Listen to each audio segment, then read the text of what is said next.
Il ne faut jamais envisager le christianisme sous un angle de rapétissement. Il n'est jamais question de limiter nos ambitions à quelque chose de dérisoire, au contraire. Ce qui nous est demandé, c'est de ne jamais vouloir moins que l'infini, le véritable infini. Mais ce véritable infini n'est tel que par ce don et cette offrande vécue en Dieu et par Dieu, qui font de son cœur un brasier ardent.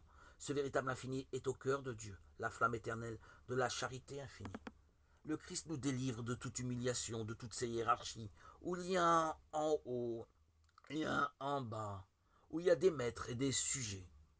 Il nous en délivre non pas en nous poussant à la révolte, mais en nous faisant comprendre que la vraie grandeur est toujours dans la ligne de l'existence, dans la ligne de l'être, et non du paraître. Il vient nous faire comprendre que celui-là agit d'une manière souveraine dans la présence, dont la présence suffit pour créer de la lumière, apporter de la joie, pour être source de fraternité et de paix.